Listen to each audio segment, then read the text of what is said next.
Hello, I'm Casey DeMello. I did my global research project on Rugby Sevens in Fiji.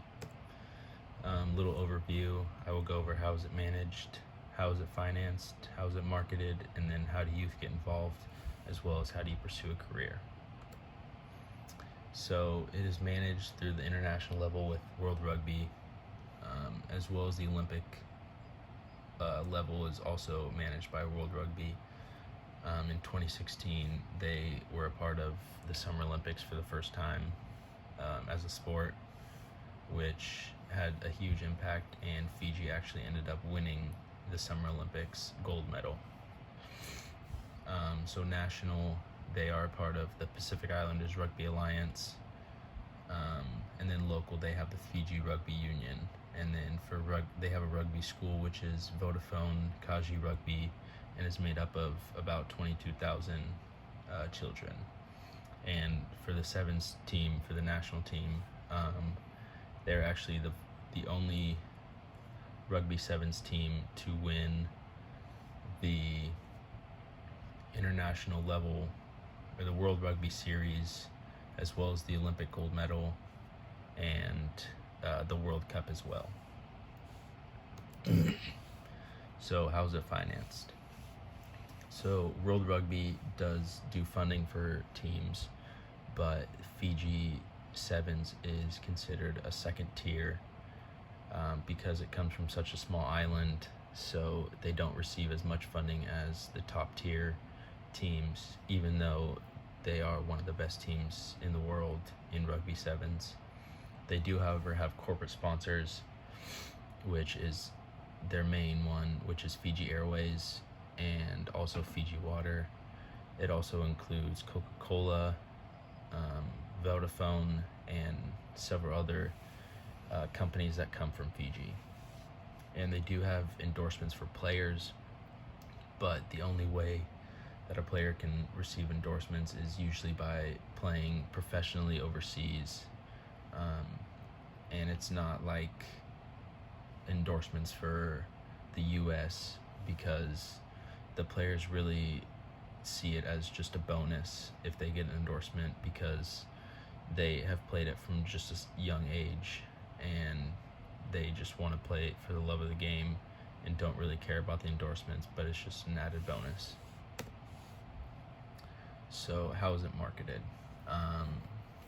Rugby is the national sport for Fiji, and it is the only sport in the country that is played on a national stage. So when the players come back to the village where they're from, because all the players that are on the national team only come from the villages, which makes up 80% of the country, and is run by the country is run by the villages because they make up 80%, and the 20% runs the tourist section of the country, which is run by the government. They put billboards up around the country to market,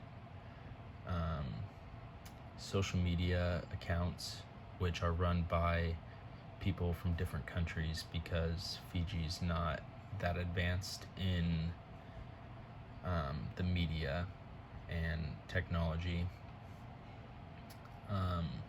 They have advertisements throughout the radio, as well as the television. So how do youth get involved? So the only sport field on the island is a rugby field in the villages. So they grow up playing the sport from a very young age, as you can see in the picture with the little kid holding the rugby ball. But as a young age, throughout the years, through middle school, it's just recreational, just playing with your friends, and it doesn't become competitive until you get into high school. And the high school rugby players are looked at very prominently among the villages, because it's such a huge sport in the country. So how do you pursue a career in this sport?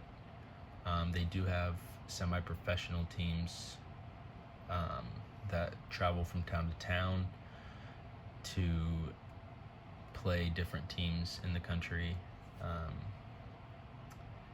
But their ultimate goal playing on the semi-professional is just to get more opportunities to play and earn tryouts with the national team and the U20 teams, which is what everyone in the country wants to do, is play for the national team.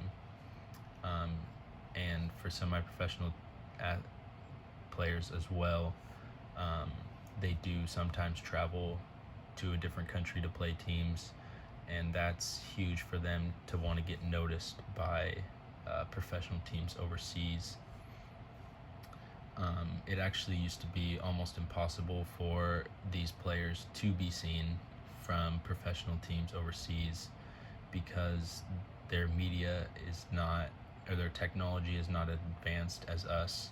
So it would basically be like us having Facebook and them still being with MySpace. So with the technology advancing a little more and more, they are able to get film out to professional teams, so it makes it easier to recruit there to go play professional, which is huge now that technology is more advanced in their country.